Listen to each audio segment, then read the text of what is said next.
जैसे एक चुनाव में उनकी 67 सीटें आई जी, एक चुनाव में, पिछले चुनाव में उनकी 62 सीटें आई। बिल्कुल तो उन दोनों चुनाव के मुकाबले उनकी सीटें काफी कम होंगी जी, और कई जो उनके बड़े चेहरे हैं जी वो भी चुनाव हारेंगे। बड़ी बात क्या साथियों, बड़ी बात यह है कि एक तो किसकी बनेगी दिल्ली में सरकार, वो हम आपको साफ साफ समझा देंगे। और दूसरी बड़ी बात क्या कि आम आदमी पार्टी के बड़े चेहरे हारने वाले हैं। बहुत बड़ी ब्रेकिंग न्यूज है ये, जिनकी उन्होंने लोकसभा के चुनाव में टिकट काट दी थी और जिनकी टिकट काटी उनकी जगह जिनको चुनावी मैदान में उतारा वो एमपी भी बने। जी। और अब जब उनको, चाहे वो प्रवेश वर्मा हो और चाहे रमेश बिधूड़ी हो, जी, दोनों को बड़ा लाइमलाइट में भारतीय जनता पार्टी ने इस चुनाव में रखा है। भारतीय जनता पार्टी ने इस बार एक सबसे बड़ा जो दांव खेला वो बीजेपी ने भी खेला और कांग्रेस ने भी खेला। उससे पहले वो दांव केजरीवाल खेलते थे। जी जी, ये जो मैं बात बता रहा हूं ये बहुत गंभीर बात है। केजरीवाल क्यों हीरो बने?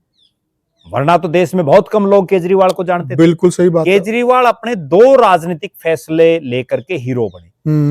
राजनीति की दुनिया की बात कर दो साथियों, भारतवर्ष की राजधानी दिल्ली, जिस दिल्ली की हुकूमत का जिक्र इतिहास से लेकर वर्तमान तक स्वर्णिम अक्षरों में लिखा हुआ है, उस दिल्ली का चुनाव हुआ और वहां पर लोगों ने अपने मत का प्रयोग किया। अब बड़ा सवाल यह खड़ा होता है कि लोगों ने अपना मत बीजेपी को दिया या आम आदमी पार्टी को दिया या फिर कांग्रेस को दिया। इस बार इस चुनाव के अंदर 2 पार्टियों का बहुत तगड़ा जोर लगा हुआ था, एक तरफ बीजेपी और एक तरफ आम आदमी पार्टी। और इस बार थर्ड प्लेयर की भूमिका में कांग्रेस भी अपनी भूमिका अदा कर रही थी। अब प्रश्न यह खड़ा होता है, क्या बीजेपी इस बार बाजी पार लगा देगी और जिस दिल्ली की सल्तनत पर केजरीवाल की हुकूमत का परचम लहरा रहा था इस बार उसको उखाड़ फेंकेगी? तो साथियों, हम दिल्ली का जो फाइनल आंकड़ा है और दिल्ली में जिस प्रकार से वोटिंग हुई है और दिल्ली में जो मुद्दे छाए रहे हैं, सारी चीजों का फाइनल आंकड़ा लेकर बैठ गए हैं और आपको बिल्कुल क्लियर कट समझा देंगे कि दिल्ली में किसकी बनेगी सरकार। तो आप जुड़े रहिए, वीडियो में हमारे साथ बने रहिए और आपको एक एक चीज मालूम चल जाएगी। मेरे साथ जुड़ गए हैं इसी बड़े प्रश्न को लेकर वरिष्ठ पत्रकार और राजनीतिक विश्लेषक प्रद्युमन जोशीला जी। प्रद्युमन भाई राम राम। राम राम जी, सभी दर्शकों को नमस्कार, राम राम। प्रद्युमन जी, बड़ा सवाल है कि इस बार दिल्ली की गद्दी पर कौन बैठेगा, केजरीवाल या फिर बीजेपी? क्योंकि कांग्रेस का जो हम ग्राफ देख रहे हैं, कांग्रेस वहां थर्ड प्लेयर की भूमिका में तो है, परंतु वह इस पोजीशन में कतई नहीं कि वह उस गद्दी पर बैठ जाए। आपको क्या लगता है? देखो, दिल्ली का ये चुनाव जी, देश की जो 3 राष्ट्रीय पार्टियां हैं वर्तमान में जी, चाहे वो भारतीय जनता पार्टी हो, कांग्रेस पार्टी हो और चाहे आम आदमी पार्टी हो, जी, तीनों का राजनीतिक भविष्य क्या होगा उसको तय करेगा। जी, ये चुनाव परिणाम ये तय कर देगा कि क्या देश में आम आदमी पार्टी आगे सरवाइव कर पाएगी जी, या वो नहीं कर पाएगी। जी, क्योंकि राजनीतिक ये इस तरह की अटकलें बहुत बार लगती रहती हैं। जब पार्टी का सबसे बड़ा नेता जेल में चला जाता है ना, तो उसके बाद ये चर्चाएं चल पड़ती हैं कि ये पार्टी अब खत्म हो जाएगी। जैसे हरियाणा में जब चौधरी ओम प्रकाश चौटाला जेल में चले गए तो उसके बाद उनकी पार्टी की हर जगह ये चर्चा थी कि अब ये खत्म हो गया मामला। बिल्कुल सही बोले आप। लेकिन उसके बावजूद 2013 में जेल हो गई थी उनको जी, लेकिन 14 में विपक्ष का नेता अभय सिंह चौटाला बने। ठीक है, वो सत्ता में नहीं आ पाए। बिल्कुल सही बोले आप। उसी तरह से केजरीवाल के जीवन का भी ये पहला वो चुनाव है जी, जब वो एक बहुत बड़ा जो एपिसोड दिल्ली में हुआ और जिसमें वो जेल में चले गए। उनकी सरकार के कई मंत्री जेल में गए, बड़े बड़े जो नेता हैं, और बहुत बड़े बड़े नेताओं पर तरह तरह के आरोप लगे। और पहली बार ऐसा हुआ कि उनकी पार्टी के कई मौजूदा विधायक पार्टी छोड़ करके चले गए, जिनकी टिकट काट दी गई। बहुत जगहों पर ऐसा भी हुआ कि जो आम आदमी पार्टी में आज से पहले, इस चुनाव से पहले लोगों की एक डेडिकेशन थी, वो भी इस बार कहीं ना कहीं कम दिखाई दी। और ये दिल्ली में पहला ऐसा चुनाव दिख रहा है जिसमें भारतीय जनता पार्टी ने अपनी पूरी ताकत, जितनी वो ताकत लगा सकते थे, वो ताकत उन्होंने इस चुनाव में लगाई, अपना सब कुछ उन्होंने झोंक दिया। और ये चुनाव सबसे बड़ी प्रतिष्ठा, चाहे वो मोदी जी हों, चाहे राहुल गांधी हों, और चाहे अरविंद केजरीवाल हों, तीनों की प्रतिष्ठा से जुड़ा हुआ है। चुनाव परिणाम क्या होगा वो तो 8 तारीख को जब चुनाव नतीजे आएंगे, सही मायने में तो तब पता चलेगा। बिल्कुल। लेकिन इतना निश्चित है कि इस चुनाव में वोटिंग के बाद जो नजर आ रहा है वो ये है कि भारतीय जनता पार्टी और कांग्रेस पार्टी दोनों बड़े फायदे में रहेंगी। जबकि आम आदमी पार्टी को जब से उनकी पार्टी ने, जैसे एक चुनाव में उनकी 67 सीटें आई, एक चुनाव में, पिछले चुनाव में उनकी 62 सीटें आई, बिल्कुल, तो उन दोनों चुनाव के मुकाबले उनकी सीटें काफी कम होंगी और कई जो उनके बड़े चेहरे हैं वो भी चुनाव हारेंगे। बड़ी बात क्या साथियों, बड़ी बात यह है कि एक तो किसकी बनेगी दिल्ली में सरकार, वो हम आपको साफ साफ समझा देंगे। और दूसरी बड़ी बात क्या कि आम आदमी पार्टी के बड़े चेहरे हारने वाले हैं। बहुत बड़ी ब्रेकिंग न्यूज है ये, बड़े चेहरे हारने वाले। जी प्रद्युमन भाई। और बहुत बड़ा सवाल जो दिल्ली में है वो ये है कि कांग्रेस जो वहां 0 से आगे नहीं सरक रही थी, वो कांग्रेस इस बार, क्योंकि पिछली बार भले ही उनकी 0 थी लेकिन उनको वोट भी बहुत कम आए थे। इस बार उनको कई सीटें ऐसी हैं, लगभग 15 सीटें ऐसी हैं दिल्ली में 70 में से, जिनमें 15 सीटों पर कांग्रेस के प्रत्याशियों को भी ठीक ठाक वोट मिलेंगे, मजबूत पोजीशन में। और वो जो ठीक ठाक उनको वोट मिलेंगे वो सीधा सीधा नुकसान अरविंद केजरीवाल की पार्टी को कर रहे हैं। बड़ी चीज, बड़ा फेरबदल यही है, बड़ा फेरबदल यही है। और यही चीज दिल्ली के अंदर गेम चेंजर भी होगी साथियों। जी प्रद्युमन भाई। इस चुनाव में एक चीज और दिखाई दे रही है। पहले क्या था कि केजरीवाल जी बार बार ये आरोप लगाते थे, उनके मंत्री भी, उनके नेता भी, कि एमसीडी हम तो चाहते हैं बहुत कुछ करना, लेकिन एमसीडी में चूंकि बीजेपी का राज था वर्षों से, बिल्कुल, वो ठीक ढंग से सारे काम हमारे नहीं करने दे रहे। तो वो आरोप भी इस बार उनका बंटाधार हो गया, उन आरोपों को भी। प्रद्युमन भाई एमसीडी के भ्रष्टाचार को हर चुनाव में मुद्दा बनाते थे। बिल्कुल। और वो अब सारी एमसीडी भी उनके पास, विधायिका भी उनके पास, सारा कुछ अभी उनके पास। अब वो आरोप किस पे लगाएं? और उनकी एक बड़ी गंभीर बात यह है कि आज जब वोटिंग हो रही थी तो दिल्ली की मौजूदा मुख्यमंत्री रो रही थी, आतिशी जी। कोई भी राजनेता, चुनाव परिणाम भले ही कुछ भी हो, अगर उसको 1% भी ये नजर आता है कि हम पूरी तरह से सेफ हैं और जैसे हमारी पिछली बार 62 आई थी हम इससे ऊपर जाएंगे, तो कोई रोता नहीं है। वो चेहरा बता देता है कि आप कितने पानी में हो और आप किस पोजीशन में हो।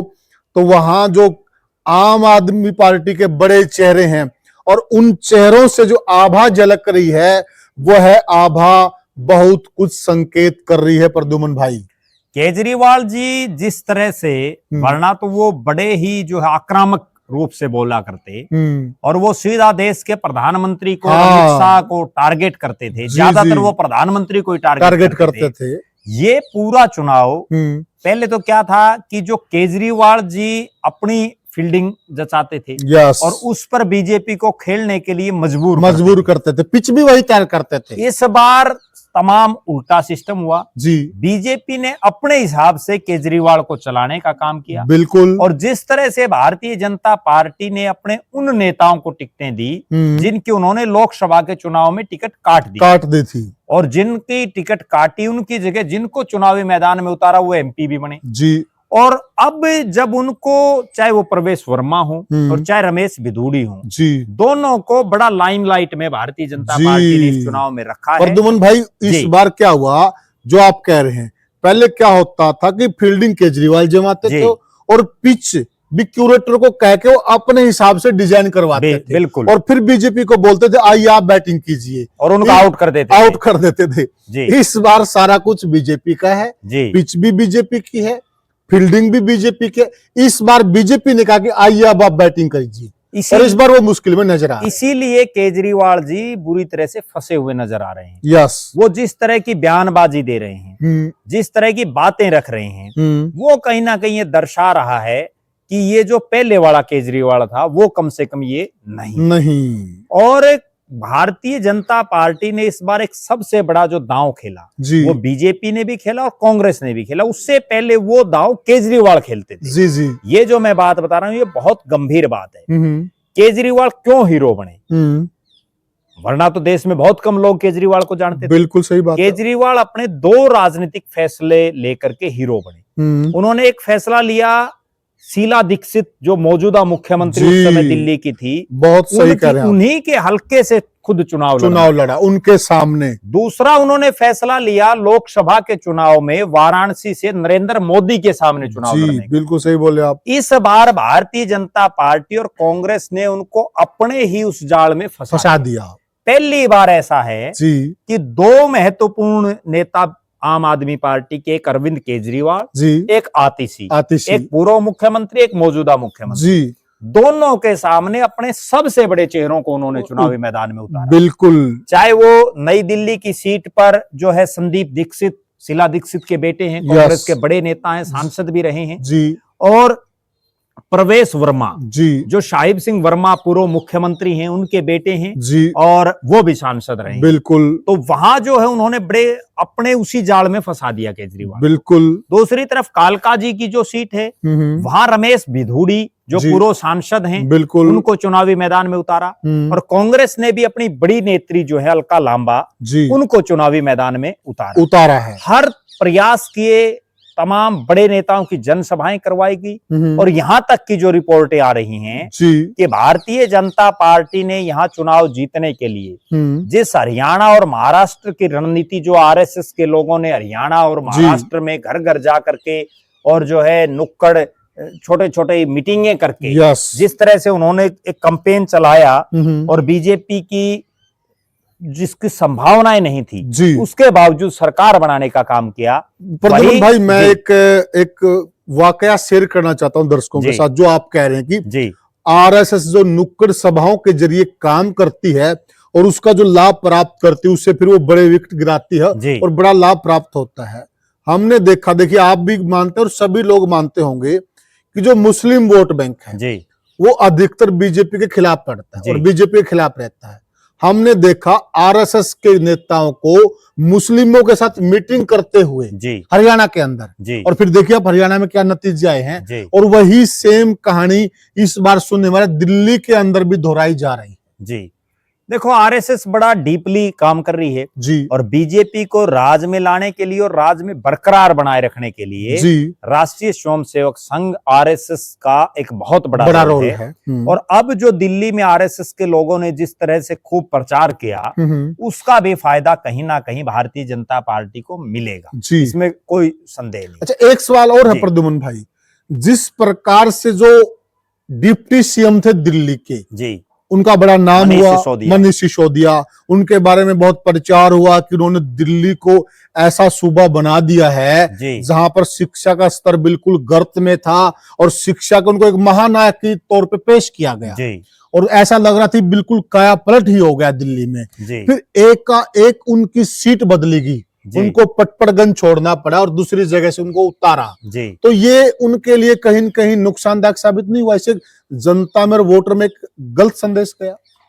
जो हम इस वीडियो में अभी जो चर्चा कर रहे थे ना कि केजरीवाल अपने ऐतिहासिक फैसलों के लिए ही जो है नेता बना, यस, इस बार वो डरते हुए नजर, डिफेंसिव है पूरी तरह से, आक्रामकता बिल्कुल भी नजर नहीं आ रही। वो इस बार ये चाह रहे हैं, और देखो कोई भी आदमी जब जेल में चला जाता है ना, जेल में तो एक दिन जाना भी बड़ा मुश्किल हो जाता है जी, और इतना लंबा समय उन्होंने खुद ने, मनीष सिसोदिया हो, सत्येंद्र जैन हो, संजय सिंह हो, जो जितने आला नेता थे वो सारे तो उस पार्टी के जेल में थे। ठीक है, तो क्या प्रद्युमन भाई अगर वहां बीजेपी जीतती है तो जेल जी। जेल उनके लिए एक बड़ा मास्टर स्ट्रोक साबित होगी। नहीं देखो, निश्चित रूप से जब जेल में आदमी चला जाता है ना, हाँ तो फिर उसके बाद उसको वो ज्यादा आक्रामक नहीं बन पाता। वो फिर डिफेंसिव यूं सोचता है, यार जब भाई तने, वो केजरीवाल जी खुद ये मानते हैं मैंने कुछ नहीं कर रखा, जब तने कुछ कर नहीं रखा तो भी तू जेल में है, अगर कि मैं गड़बड़ कर देगा तो फिर तो और समस्या होगी। तो क्या बीजेपी जो ज्यादा बोलते हैं उनको फिर जेल में अंदर ले जाकर उनका इलाज करती है?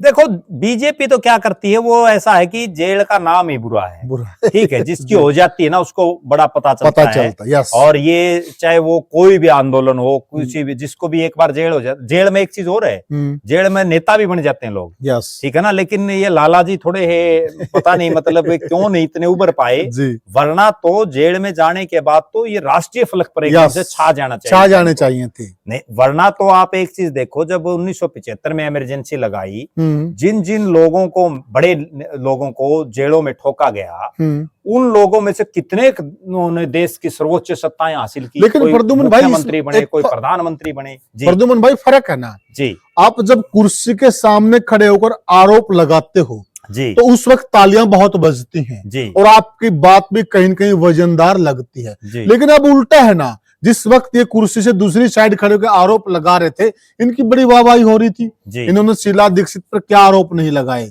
ठीक है, जब ये सत्ता में आए। लेकिन अब उल्टा है ना, कुर्सी पर ये हैं और आरोप लगाने वाले के सामने खड़े हैं। वो जो केजरीवाल जी कहते हैं ना कुर्सी में गड़बड़ है, कुर्सी में गड़बड़, वो कुर्सी में ही गड़बड़ है जी। आरोप लगाना तो आरोप किसी पे कोई लगा दो, ठीक है, लेकिन वो साबित भी तो करने पड़ते हैं, बिल्कुल, ठीक है ना। और अब केजरीवाल जी ने कितने लोगों पर पता नहीं कितने आरोप लगाए हैं, बिल्कुल, माफी भी मांग लेते हैं, बिल्कुल, ठीक है। फिर उनको एक बार माफी वीर का नाम भी दे दिया गया था, ये तो माफी वीर हो गए, नए माफी वीर, बिल्कुल, ठीक है। अब कुल मिलाकर के ये जो इस तरह के घटनाक्रम हुए, पहली बार आम आदमी पार्टी बड़े ही जो है डिफेंसिव स्टाइल में चुनाव लड़ रही है जी। और वो ये सोच नहीं कि किसी तरह से दिल्ली में सत्ता को बचाया जाए, क्योंकि खुद केजरीवाल जी का एक बयान में पढ़ रहा था, उन्होंने खुद ने ये कहा कि हमारी 55 सीटें आ रही हैं जी, जबकि केजरीवाल जी तो यहां तक दावा पहले किया करते कि हम तो 70 में से 67 जीतेंगे, 80 68 ही बोलते थे वो तो, जो 70 की 70 भी जीतेंगे, 65 जीतेंगे। इस बार तो खुद ये कह रहे हैं कि हम 55 पर हैं। प्रद्युमन भाई, मेरी एक दिल्ली निवासी से बात हो रही थी, तो उन्होंने कहा कि जब केजरीवाल जी सत्ता में नहीं थे जी और दिल्ली के अंदर शीला दीक्षित की सरकार थी जी, उस वक्त इन्होंने शीला दीक्षित के ऊपर इतने बड़े बड़े आरोप लगाए थे, ऐसा लग रहा था कि शीला दीक्षित से बड़ा भ्रष्टाचारी कोई भी नहीं है जी। जब इनकी सरकार बन गई और ये खुद मुख्यमंत्री बन गए, तो फिर शीला दीक्षित बड़ी आजादी से घूम रही थी। अगर वह इतनी बड़ी भ्रष्टाचारी थी, सवाल खड़ा होता है, और खुद भ्रष्टाचार लगाने वाला आदमी मुख्यमंत्री की कुर्सी पर जाकर बैठ गया, फिर तो शीला दीक्षित जेल में होनी चाहिए थी, लेकिन उन्होंने कुछ नहीं किया। तो वो ये सवाल अब खड़े हो रहे हैं, अब लोग पूछ रहे हैं इनसे। नहीं, वो पूछ इसलिए रहे हैं, एक तो लंबा समय हो गया। देखो आप किसी आदमी को भुका कितने दिन सकते हैं? यस, बहका सकते हैं आप उसको 1 बार 2 बार 4 बार। अब लगातार इतने सालों से सत्ता में हैं जी, 10 साल से ऊपर के आसपास हो गया इनको, तो जब ये लगातार सत्ता में है तो लोग सवाल तो पूछेंगे, क्योंकि 10 साल में, ठीक है, आपने स्कूल नए बना दिए, स्कूलों में आपने ठीक व्यवस्थाएं कर दी, आपने अस्पतालों में कर दी, जिन जिन बातों की आपने बात कही थी जी, उनमें आप कितना खरा उतरे। यस, ठीक है, आपने मान लो 10 वायदे कर दिए, 10 में अगर 1 पूरा कर दिया तो उससे काम थोड़ी चलता है। बिल्कुल सही बात है। ठीक है, 10 में से आपने 8 कर दिए, 2 चलो नहीं हो पाए तो भी लोग मान लेंगे। 80% डिलीवरी काफी हो जाती है। अब जनता जो है सवाल पूछने लगी, खुद केजरीवाल जी से भी पूछने लगे लोग कि भाई आपने कराया तो नहीं कुछ, बिल्कुल, और वो करवाया क्यों नहीं, उसका भी मैं एक कारण बताऊं। जब इन्होंने आम आदमी पार्टी को बनाया था उस समय इनका फोकस केवल और केवल दिल्ली पर था। यस, और दिल्ली पर फोकस होने की वजह से ये दिल्ली में लगातार बने रहे, लगातार जो है वहां लोगों के बीच में भी रहे, क्योंकि दिल्ली बहुत बड़ा राज्य भी नहीं है। बिल्कुल, ठीक है, कई कई तो ऐसे, अब राजस्थान जैसा स्टेट है, सुबह से चलोगे शाम तक भी नहीं पहुंचा जाएगा। उत्तर प्रदेश में सुबह से शाम, हरियाणा में जो आधा दिन तक जाता है। You are right. अगर होटल से आप डबवाड़ी जाओगे सुबह से शाम हो जाती है। यस, बिल्कुल। तो दिल्ली कोई बहुत बड़ा स्टेट भी नहीं है। क्षेत्रफल के हिसाब से देखें तो। फिर केजरीवाल जी की महत्वाकांक्षाएं बढ़ गई, वो देश के प्रधानमंत्री के सपने देखने लगे। कभी उत्तर प्रदेश में जाकर के चुनाव लड़ लिया, बिल्कुल, कभी अपनी पार्टी को पंजाब में स्थापित करने लगे, कभी हरियाणा में, कभी राजस्थान में, कहीं गुजरात में, कभी गोवा में। उन्होंने दिल्ली की तरफ ध्यान ही नहीं दिया और दिल्ली को छोड़ करके वो पूरे देश के नेता बनना उन्होंने सपने ले लिए। जबकि पार्टी का जो कैडर था वो दिल्ली में ही छिटकता हुआ नजर आ रहा था, क्योंकि जिन लोगों ने आम आदमी पार्टी बनाई, जो लोग शुरू के लोग थे, अब कहाँ है प्रशांत भूषण, कहाँ है योगेंद्र यादव, कहाँ है योगेंद्र यादव, कहाँ है कुमार विश्वास, कहाँ है आशुतोष, जो लोग मुख्य जो लोग थे जिन्होंने पार्टी को उठाया। बिल्कुल, आज तो उनमें से मनीष सिसोदिया, संजय सिंह और अरविंद केजरीवाल, बिल्कुल सही बोल रहे हैं। तो जो ये और लोग हैं ये तो मतलब बहुत पीछे के नेताओं में पीछे, और इनको निकाला किसने, इनके खिलाफ षड्यंत्र किसने रचे, ये सारी बातें जग जाहिर है। देखो तभी तो आज केजरीवाल की हालात है कि आज वो वन मैन आर्मी, क्योंकि आज उनके जब आपकी भुजाएं कमजोर हो जाती हैं तो आप क्या करोगे। बिल्कुल ठीक है, आज उनके पास केवल और केवल जो है अपना एक तरह से बचाए रखने के लिए खुद को और कोई तरीका ही नहीं बचा हुआ। वो तो ये चाह रहे हैं कि किसी भी तरह से कोई भी हालात हो, हम जो है दिल्ली में अपनी सत्ता बचा ले, और उसके लिए उन्होंने पूरे प्रयास भी किए लगातार। वो मंचों के माध्यम से, चाहे उनका रोना हो, चाहे उनका जो है वो लगातार यमुना में जहर की बात तक भी उन्होंने कही, कहां तक आ गए वो बहुत बड़ा मामला जो है। यूं तो फिर जो है हर जगह, क्योंकि नहरें तो हर स्टेट से बिल्कुल सही बात है, बिल्कुल, और वही पानी लोग पीते हैं। ठीक है, तो ये तो बहुत बड़ी बात है। और जिस तरह से उन्होंने इस बार पूरे चुनाव में, आप ये देखिए ना प्रद्युमन भाई, हमारी जो नहरें हैं, ब्रह्मपुत्र नदी जो सबसे बड़ी नदी, वो चाइना से आती है जी। और चाइना हमारा दुश्मन माना जाता है जी। तो फिर चाइना वाले उसी में मिला देंगे, अपने सारा देश का एक हो जाएगा बंटाधार। ये चीजें तो अब एक विश्वास की बात होती है। अब हम किसी के घर जाते हैं, मतलब कोई भी है, वो विश्वास ही है, हमें भी कुछ मिला के पिलाया जा सकता है, तो वो विश्वास का खेल है सारा। अब ये कहा जा सकता है कि अब फाइनल निचोड़ पे आते हैं प्रद्युमन भाई, जनता भी टकटकी लगाकर सुनना चाह रही है कि दिल्ली का फाइनल रिजल्ट क्या निकलने वाला है। आपकी गट्स फीलिंग क्या कहते हैं प्रद्युमन भाई? देखो, जिस तरह से दिल्ली में लगातार हमारी बहुत से लोगों से चर्चाएं हो रही हैं जी, वोटिंग के बाद भी चर्चाएं हुई हैं, वोटिंग से पहले भी जी लगातार, बिल्कुल, तो उसमें दो तीन चीजें निकल करके आ रही हैं। एक चीज तो ये निश्चित है कि कांग्रेस का वहां वोट बैंक बढ़ेगा जी। जो कांग्रेस वहां बिल्कुल हाशिए पर थी, बिल्कुल खात्मे पर थी, वो सरवाइव करेगी। तो इसमें यह मान के चले कि यह भविष्य में जाकर राहुल गांधी का यह फैसला सही साबित होगा। निश्चित रूप से उन्होंने जो इंडिया अलायंस से अलग होकर के, एक तरह से, क्योंकि इंडिया अलायंस के वहां कई दल आमने सामने चुनाव लड़ रहे हैं, बिल्कुल, तो उन्होंने भी ये हिम्मत दिखाई, और केजरीवाल जी ने तो बहुत प्रयास किए इस तरह से कि ये समझौता बने या कांग्रेस अपने जो है डम्मी प्रत्याशी उतारे जी। लेकिन जिस तरह से उन्होंने मजबूती से फैसला लिया, ये कहीं ना कहीं कांग्रेस को एक ऑक्सीजन देगा, मजबूती देगा। दूसरी बात ये है कि वहां किसी को प्रचंड बहुमत नहीं मिलेगा, नहीं मिलने वाला। जो प्रचंड बहुमत की बात लगातार दो योजनाओं से आ रही थी, 67 और 62, इस बार ऐसा कुछ दिखाई नहीं दे रहा। ठीक है। तीसरी बात यह है कि कांग्रेस जितना आगे बढ़ेगी जी, उतना केजरीवाल कमजोर होगा जी, उतना भारतीय जनता पार्टी को फायदा होगा।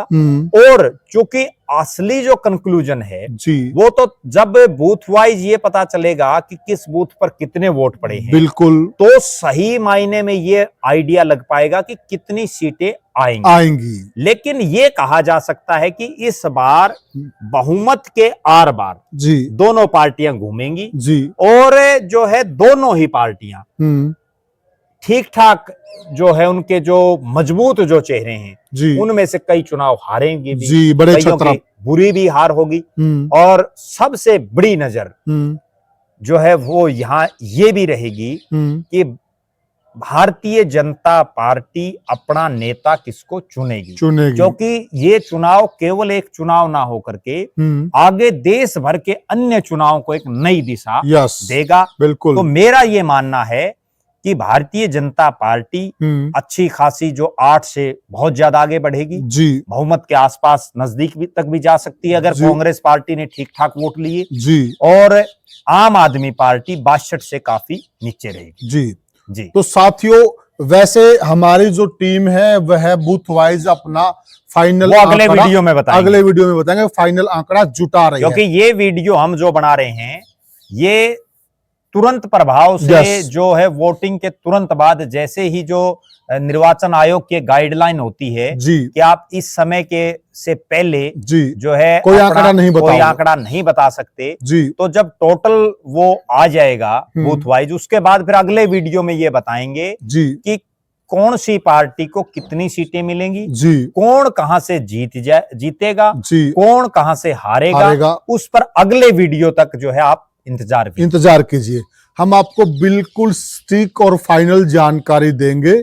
और आपको क्या लगता है, आप भी हमें कमेंट सेक्शन में बताइएगा कि दिल्ली की सत्ता पर कौन काबिज होगा, किसकी बनेगी दिल्ली में सरकार, और कौन बनेगा हीरो, कौन होगा जीरो। तो साथियों, मिलते हैं फिर किसी और वीडियो में, तब तक के लिए राम राम। राम राम। एक मिनट।